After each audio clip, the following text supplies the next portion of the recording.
Hello friends, यह एक बहुत ही महत्वपूर्ण वीडियो उन लोगों के लिए है जिनका कोई एग्ज़ाम पास में है या किसी एग्ज़ाम की प्रिपरेशन करना चाहते हैं पर उनके पास समय कम है। तो ये वीडियो देखने के बाद दोनों ही समस्याएं खत्म होने वाली हैं। दो चीज़ें मैं पहले बता देना चाहूँगा। इस वीडियो में दो रूल बताए गए हैं जिनके माध्यम से आप ज़्यादा से ज़्यादा आउटकम दे पाएंगे, ज़्यादा से ज़्यादा अच्छा रिजल्ट ला सकते हैं और कम समय में ला सकते हैं। इसके पहले एक चीज़ जो बहुत ही महत्वपूर्ण है कि आपके मोबाइल की वजह से आप सबसे ज़्यादा डिस्ट्रैक्ट हो रहे हैं। आज के ज़माने का जो स्टूडेंट है 5 मिनट पढ़ने के बाद 10 मिनट मोबाइल में चले जा रहे हैं। मोबाइल का नोटिफिकेशन कोई ना कोई आ ही जाता है, आपको कोई ना कोई काम याद आता है, किसी को मैसेज करना याद आ जाता है।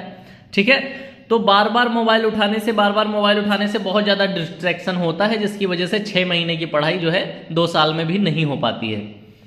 तो इसके लिए एक बहुत ही महत्वपूर्ण चीज़ है, मोबाइल पर अपना जो डिस्ट्रैक्शन है उसे कम करने के बाद ही स्टडी होगी।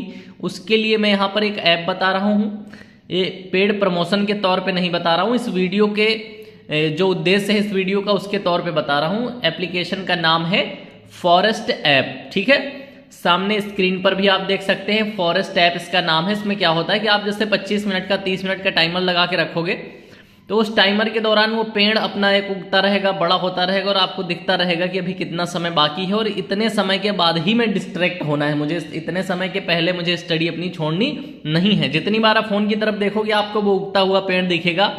जितना आप मेहनत करोगे वो पेड़ उगते उगते गार्डन बन जाएंगे। हालांकि ये गार्डन असली नहीं होगा, लेकिन आपके दिमाग में जो है इसका बहुत बड़ा प्रभाव पड़ता है और जितनी बार आप फ़ोन की तरफ देखते हो फ़ोन वापस आपको पढ़ाई की तरफ भेज देता है। तो ये बहुत ही अच्छा आपको ये साथ देने वाला है ये ऐप, फॉरेस्ट ऐप। ठीक है, दूसरी चीज़ जो आपको सबसे ज़्यादा परेशान करने वाली है कि ऐसा संभव नहीं है, आपको लगता है कि 2 महीने की पढ़ाई में कोई एग्ज़ाम कैसे क्रैक किया जा सकता है। तो एक स्टोरी है वरुण कुमार बरनमाल जी हैं, IAS हैं। ठीक है, इन्होंने क्या किया, इन्होंने 4 महीने की स्टडी में IAS प्री और करीब 4-5 महीने की स्टडी करके ही उसी साल उसी मेंस को पास किया। ठीक है, इसके बाद से ये वाली जो थ्योरी थी किसी के दिमाग में कि 2 महीने 4 महीने में एग्जाम नहीं पास होता, ये थ्योरी बिल्कुल गलत गई और दिखाया गया कि अगर फोकस्ड होकर आदमी मेहनत करता है, फोकस्ड होकर पढ़ता है तो कम समय में भी ज़्यादा से ज़्यादा पढ़ाई की जा सकती है। उनकी स्टोरी आपको स्क्रीन पर दिख रही होगी, यहाँ जाके आप यूट्यूब पर स्टोरी को भी देख सकते हैं। अब तो 2 चीज़ें क्लियर हो गई, पहला तो मोबाइल का डिस्ट्रैक्शन नहीं होगा, फॉरेस्ट ऐप डाउनलोड कर लेंगे। दूसरा, इतना संभव है कि 2-4 महीने की पढ़ाई में एग्जाम निकाला जा सकता है क्योंकि एक बंदे ने IAS जैसा एग्जाम निकाल दिया। ठीक है, अब यहाँ पर ये जो रूल बताने वाला हूँ क्या है, तो सबसे पहले हम देखेंगे पार्किंसंस लॉ। तो आपके सामने जो दिख रहा है ये पार्किंसंस लॉ का नियम है। सबसे पहले वाले ग्राफ में आप देखेंगे कि अवेलेबल टाइम आपके पास 2 घंटे है, तो जिस फोर्स से जिस फोकस से आपने काम किया है उसका स्तर दिख रहा है पहले वाले ग्राफ में। ठीक है, ये 2 घंटे के समय में आपके द्वारा किया गया काम है, ये 3 घंटे के समय में आपके द्वारा किया गया काम है और ये 8 घंटे के समय में आपके द्वारा किया गया काम है। इसका मतलब समय जितना कम हो और टारगेटेड काम को करना हो तो आदमी जो है पूरे फोकस से उस काम को कंप्लीट करता ही करता है, और समय ज़्यादा हो तो देखना ये वाला जो टाइम है बेवजह खर्च किया गया है। ठीक है, इसमें उसी काम को कम मेहनत से कम गति से करके केवल टाइम को स्पेंड किया गया है। इस वाले ग्राफ में इतनी दूर में केवल टाइम को स्पेंड किया गया है और इस वाले ग्राफ में पूरी मेहनत की गई है। ऐसा नहीं कि इससे कम में नहीं हो सकता, ये ग्राफ इतना भी हो सकता था अगर इससे कम में कोई इस काम को कर रहा होता। जैसे कि बड़ा एग्जाम्पल है, आप सभी ने आम अपने कामकाज में देखा होगा, किसी व्यक्ति को अगर किसी काम को ठेके पर दिया जाता है तो वो व्यक्ति उसी काम को 30 दिन में कंप्लीट करके दे देता है, लेकिन अगर मजदूरी पे उसे काम दिया जाए तो वो उसी काम को 6 महीने तक करता रहता है। ठीक है, इसका मतलब क्या है कि वो फोकस नहीं है उस काम के लिए, सिर्फ पूरा कर रहा है, मजबूरी में पूरा कर रहा है। दूसरी तरफ अगर आपसे कोई कह दे कि ये वाला जो है अगर 2 दिन बाद एग्जाम है और ये वाली बुक रट लेना है, पूरा पेपर इसी से आया, तो यकीन मानिए आप 2 दिन में उस किताब को रट लेंगे। लेकिन अगर कोई आपसे कह दे 6 महीने बाद एग्जाम है और इन्हीं 3-4 किताबों में से आना है, तो आप 2 महीने का औसत बना के भी उसमें से एक भी किताब पूरी नहीं पढ़ पाओगे। ये होता है आपके दैनिक जीवन में जो काम करने का तरीका है आपका। ठीक है, तीसरी चीज, अगर आपसे कोई कहे कि आज रात तक अगर काम कंप्लीट ना किया तो तुम्हारी नौकरी चली जाएगी, तो भले ही वो काम अगले 10 दिन में होने वाला काम हो, लेकिन आप अगले 4-5 घंटे में बैठ के उस काम को कंप्लीट कर दोगे, क्योंकि वहां आप ज्यादा फोकस्ड हो, आपके पास ज्यादा प्रेशर है, उस काम को करना ही करना है। ठीक है, अगर आपके पास प्रेशर ना होता तो वो काम हो सकता है अगले 10 दिन में भी आप कंप्लीट ना कर पाते। तो ये होता है पार्किंसंस लॉ में कि समय जितना ज्यादा दिया जाता है, काम उतना कम फोकस्ड होके, उतना कम डेडिकेशन के साथ होता है, और बहुत ज्यादा समय खर्च करके भी वो इतना सा काम होता है जितना काम उसके 1/3 समय में हो सकता था। ठीक है, तो ये पार्किंसंस लॉ है। इसका मतलब है फोकस्ड होके काम करना है। अगर फोकस्ड होके पढ़ोगे तो 6 महीने पढ़ने की जरूरत नहीं है। एक टारगेट सेट करोगे, इतना मुझे पढ़ना है 10 दिन में, इतना 10 दिन में, इतना 10 दिन में। ठीक है, 10-10 दिन पे अपने सेक्टर डिवाइड कर दोगे तो यकीन मानिए 2 महीने पे पढ़ भी लोगे और रिवीजन भी हो जाएगा। इसके पहले मेरी एक शॉर्ट वीडियो आई थी जिसमें बताया था पूरा सिलेबस कवर करना है, तो कैसे कवर करना है कम समय में, तो वो शॉर्ट वीडियो भी आप देख सकते हैं। और यहाँ पर ये वाला नियम आप दिमाग में बिठा लो। अगर आपको 2 साल दिए गए हैं तैयारी करने के लिए, आप 2 साल में तैयारी कंप्लीट नहीं कर पाओगे, लेकिन अगर किसी को 6 महीने दिए जाएं डेडलाइन के तौर पे, 6 महीने नहीं तो फिर नहीं, तुम वापस हो जाओगे, तैयारी नहीं करोगे, तुम्हारी शादी कर देंगे। ये दुनियादारी अगर प्रेशर बना के आप पे बता दिया जाए 6 महीने हैं, सिर्फ 6 महीने हैं, तो यकीन मानिए जो तैयारी आप 2 साल में नहीं कर पाते वो 6 महीने में आप करते हो और उसका रिजल्ट भी आता है। ऐसे ही कोई चीज अगर 6 महीने में आप करने का इरादा रख रहे हो कि चलो रोज कोचिंग जाएंगे, घर पे थोड़ा रिवीजन कर लेंगे और 6 महीने में जो है तैयार हो जाएगा, तो ये तरीका गलत है। आपका टारगेट होना चाहिए कोचिंग जाएंगे, कोचिंग का रिवीजन घर पे करेंगे, कल कोचिंग में क्या पढ़ाया जाने वाला है वो घर से पढ़ के जाएंगे। ठीक है, तो ऐसे इससे क्या होगा कि आपका जो आउटपुट है, आपका रिजल्ट बहुत ज्यादा आ जाएगा। ठीक है, आपका रिजल्ट बहुत ज्यादा होगा, और जो आप 6 महीने में जो चीज नहीं समझ सकते थे, 2 महीने में आप पूरी तरीके से उसे कवर कर लोगे। ठीक है, अब इसी चीज को दूसरे ग्राफ से हम देखेंगे। ये देखिए पार्किंसंस लॉ का दूसरा ग्राफ है। इसमें आप देख सकते हैं एफर्ट। अगर आप इतना एफर्ट लगा दो, ठीक है, तो सिर्फ इतने समय में काम कंप्लीट होने लायक है, लेकिन इससे भी ज्यादा समय यहां पर फिनिशिंग में लिया जा रहा है। ठीक है, क्योंकि यहां पर आप सिर्फ समय दे रहे हो, काम आप कर ही नहीं रहे हो। आप सोच रहे हो संडे है, सैटरडे है, आज मूवी देख लेता हूं, कल पढ़ाई कर लेता हूं। ठीक है, ऐसे चल रहा है। मतलब सप्ताह के दिनों में आप आधे दिन जो है मूवी देखना, घूमना, खाना, आना जाना ये करते हो और आधे दिन पढ़ाई करते हो।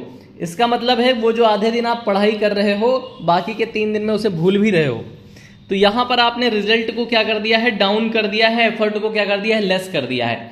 आपको एफर्ट बढ़ाना है, आपको कम से कम रेस्ट, ज्यादा से ज्यादा पढ़ाई करनी है, ज्यादा से ज्यादा पढ़ाई के बाद ज्यादा से ज्यादा रिवीजन करना है, क्योंकि रिवीजन ही वो चीज है जो उस पढ़ाई को दिमाग में टिका देगी। ठीक है, जो आपने पढ़ाई की है, जिससे कि कम समय में इतना ऊंचा रिजल्ट आएगा। ठीक है, कम समय में आपको ज्यादा रिजल्ट लेना है, तो पार्किंसंस लॉ यही कहता है समय को अपने आप कम कर दो, आप अपने सेक्शंस को डिवाइड कर दो। ये किताब सिर्फ 10 दिन में पढ़नी है।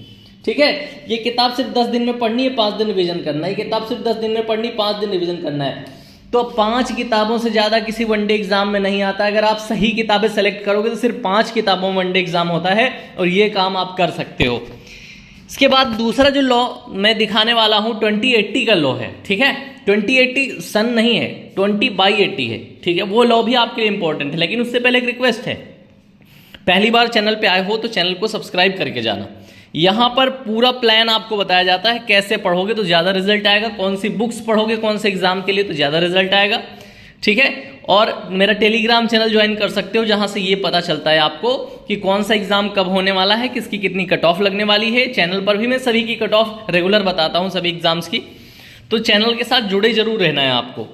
अब पढ़ेंगे 2080 का रूल। तो आपके सामने एक ग्राफ है, एक तरफ एफर्ट है, एक तरफ आउटकम्स है। एफर्ट वाले ग्राफ को समझने के लिए आप देखिएगा, पूरा बड़ा गोला 80%, छोटा गोला 20%। ठीक है, तो टोटल कितना हो गया 100%। ऐसे ही आउटकम्स में बड़ा गोला 80%, छोटा गोला 20%, तो टोटल कितना हो गया 100। अब इसमें देखना है, ये रूल समझाना क्या चाहता है हमें। ये कहता है आपने जो 80% एफर्ट किया है, अगले गोले में उसी रंग पे आप देखोगे उसका 20% ही आउटकम है। ऐसा कब होता है? ऐसा तब होता है जब कोई सब्जेक्ट आपको नहीं आता है, आप किसी सब्जेक्ट से डरते हैं। एग्जाम्पल है UPSSC के जितने भी एग्जाम हो रहे हैं, बच्चा बाकी 80 नंबर ना पढ़ के और बाकी 85 नंबर ना पढ़ के, जहां 15 नंबर का कंप्यूटर आ रहा है, जहां 20 नंबर का कंप्यूटर आ रहा है, सिर्फ कंप्यूटर पढ़ रहा है। 15-20 नंबर के कंप्यूटर को 3-3, 4-4 महीने आप पढ़ रहे हो, अलग अलग बुक्स, अलग अलग टीचर से पढ़ रहे हो, और पेपर में करके कितने आ रहे हो? 8-9 क्वेश्चन। ठीक है, 15 में से 8-9 क्वेश्चन सही करके आ रहे हो, मतलब 8-9 क्वेश्चन करने के लिए आपने 3-4 महीने की पूरी स्टडी खराब करी है। तो इसे कहते हैं ज्यादा एफर्ट और कम रिजल्ट। अगर बच्चा इन 15 नंबर पर इतना ही समय खर्च करता है जितना इनका वेटेज है, ठीक है, मतलब 100 में से 15% कंप्यूटर आ रहा है, तो आप 15% समय ही कंप्यूटर पे खर्च करो, और बिल्कुल कंप्यूटर नहीं समझ में आता तो ये 15% समय भी उस पर खर्च मत करो। आप करो 20% एफर्ट 80% आउटकम पर। मतलब जैसे कि हिंदी आ रही है, हिंदी सरल होती है, 30 नंबर की हिंदी है, पूरी मेहनत करोगे, पूरे 3 महीने अगर तुम जबरदस्त तरीके से हिंदी पढ़ोगे तो 25+ का स्कोर कर दोगे। ठीक है, 25+ का। यही हाल है यूपी जीके और जीके, मेहनत से पढ़ोगे, रीजनिंग पढ़ोगे, तो इन 80-85 नंबर पे अगर बंदा मेहनत करता है तो इन 80-85 में से 60 नंबर आ सकते हैं। इन 80-85 में अगर मेहनत कर दे बच्चा तो 60 नंबर आ सकते हैं, क्योंकि जो जीके में नंबर कटेंगे वो कटेंगे, और जो हिंदी में 2-4 नंबर कटेंगे वो कटेंगे। जीके हिंदी में कुल मिला के मैं मान लेता हूं आपके 20 नंबर आपके जीके हिंदी में कट गए। ठीक है, कंप्यूटर आपने नहीं पढ़ा था, कोई बात नहीं, 60 तो आ जाएंगे। और मैं बता रहा हूं 60 आने की स्थिति में है, अगर आप 100 में से 60 जिस लेवल का पेपर बनता है तो आप सिलेक्शन की स्थिति में है। ठीक है, तो ये मैं समझाना चाहता हूं कि आप 20% मेहनत से अगर 80% आउटकम ला सकते हैं, तो आप 80% मेहनत उस 20% वाले सब्जेक्ट पे क्यों किए जा रहे हो? आपने 6 महीने में से 4 महीने कंप्यूटर पढ़ा है जो बिल्कुल समझ में नहीं आता है। आप यूपी जीके एक सेक्टर से आ रही है, आपको पता है यूपी जीके की बुक पूरी अगर हम परीक्षा माड़ी की पढ़ लें, ठीक है, करंट अफेयर्स पढ़ लें, तो हम ये जो क्वेश्चन आ रहे हैं इनमें से 15 नंबर ला सकते हैं। और यही वाला यूपी जीके जो आप पढ़ोगे और जो करंट अफेयर्स पढ़ोगे, ये कहीं ना कहीं जीके से रिलेट होता हुआ मिलेगा, तो आप वहां इसका फायदा उठा सकते हैं। रीजनिंग आप सिर्फ 15-20 दिन पढ़ के पूरे क्वेश्चन कर सकते हैं। हिंदी आप सिर्फ 1 महीने मेहनत से पढ़ के पूरे क्वेश्चन करने की स्थिति में है, अगर बहुत टफ पेपर नहीं बनाया जाएगा फिर भी 25+ कर लोगे। ये यूपी SSC की बात कर रहा हूं मैं, यूपी SSC के एग्जाम आगे लगे हुए हैं। ऐसे ही यूपी पुलिस देते हो आप, यूपी PCS देते हो, UPSC देते हो, कोई सा भी देते हो, लेकिन आप उस सब्जेक्ट पे सबसे ज्यादा समय खराब करते हो जो आपको समझ नहीं आता है और उसका वेटेज भी कम है। बस आप दिमाग में ये बिठाना चाह रहे हो कि मैं कंप्लीट तैयारी किसी की नहीं होती। जिसकी स्ट्रेटजी अच्छी होती है, जिसका स्टडी प्लान अच्छा होता है, वो निकल जाता है, क्योंकि कम समय में आप सब कुछ पढ़ नहीं पाओगे, और सब कुछ पढ़ने में आप 4 साल, 5 साल, 8 साल खराब कर दे रहे हो। इसलिए पढ़ो वो जिससे तुम सक्सेस हो जाओ। ठीक है, उतना ही पढ़ो जिससे सक्सेस होने वाले हो। अगर आप एक सब्जेक्ट ऐसे पे मेहनत कर रहे हो जो समझ नहीं आता है, बहुत ज़्यादा मेहनत करी, बहुत ज़्यादा दिमाग खराब कर लिया, बहुत ज़्यादा परेशान हो लिए, रिजल्ट कहाँ है? 1%, 2%। इससे अच्छा है वो सब्जेक्ट पढ़ो जो तुम्हें समझ आते हैं, पूरी मेहनत करो, अच्छे से रिवीजन करो, अच्छे से प्रैक्टिस करो, और उतने नंबर उन्हीं सब्जेक्ट में आ जाएंगे कि तुम आराम से सक्सेस हो जाओगे, आराम से अपनी सफलता को पालोगे, नौकरी को पालोगे। तो ये 20%, 80% का रूल ये है। और पार्किंसंस लॉ वो है कि फोकस्ड होके पढ़ो, अपने आप को बहुत ज़्यादा रिलैक्स करने की कोशिश मत करो। 2 साल अगर रिलैक्स नहीं करोगे, मूवी नहीं देखोगे और घूमने नहीं जाओगे, क्रिकेट नहीं खेलोगे, तो ऐसा नहीं कि ज़िंदगी खराब हो जाएगी। सिर्फ 2 साल की बात है, या आपका एग्जाम पास में है तो सिर्फ 2-3 महीने की बात है। पूरा फोकस्ड होकर स्टडी करो। और मोबाइल डिस्ट्रैक्ट करता है, मोबाइल पे मैंने बता दिया है, फॉरेस्ट ऐप डाउनलोड करो, वो सामने से आपको दिखाता रहेगा 30 मिनट और पढ़ लो, 10 मिनट और पढ़ लो, 5 मिनट और पढ़ लो, फिर 5 मिनट का ब्रेक लो, फिर वही लगा के रख दो अपना टाइमर, तो वहां से आपका डिस्ट्रैक्शन कम हो जाए। इस वीडियो का सिर्फ इतना सा उद्देश्य है कि आपने जो समय खराब करा है, और रेगुलर सबकी समस्या यही है कि बहुत सारा समय खराब करके भी इतना छोटा सा रिजल्ट नहीं ला पा रहे हो, तो उसके लिए मैं बता रहा हूं फोकस, डेडिकेशन। ठीक है, और कभी अपने आप को रिलैक्स देने की जो है चेष्टा मत करो, क्योंकि आपको 1-2 साल मेहनत करनी होती है। उसमें भी आप सोच रहे हो क्रिकेट नहीं खेलना है तो गलत हो जाएगा, क्रिकेट खेलना है, दोस्तों से नहीं मिलेंगे तो वो बुरा मान जाएंगे, रिश्तेदारों से नहीं मिलेंगे वो बुरा मान जाएंगे, किसी के घर नहीं जाएंगे उसकी समस्या मुसीबत में खुशी में तो वो बुरा मान जाएगा। लेकिन आप यही सब करते रहोगे तो 10 साल करते रहोगे, सबकी टेंशन लेते रहोगे, लेकिन अपना रिजल्ट नहीं ला पाओगे। रिजल्ट के लिए सब कुछ छोड़ना है कुछ दिन के लिए, सिर्फ पढ़ाई करना है, और सिर्फ पढ़ाई करना है लेट के बैठ के। ठीक है, ये कोई फावड़ा चलाने का काम नहीं है, लेट के बैठ के पढ़ाई करना है। और इतना काम आप 2-3 महीने अगर बहुत मेहनत से कर लोगे तो आप बहुत अच्छा रिजल्ट ले आओगे, जानते हो, फिर भी नहीं कर रहे हो, तो अब कर लो भाई, ये वीडियो देखने के बाद कर लो। वीडियो अच्छी लगी हो लाइक करके जाना, और पहली बार आए हो तो सब्सक्राइब करके जाना। ऐसे वीडियोज़ इस चैनल पर रेगुलर आपको मिलते रहेंगे। Thank you for watching.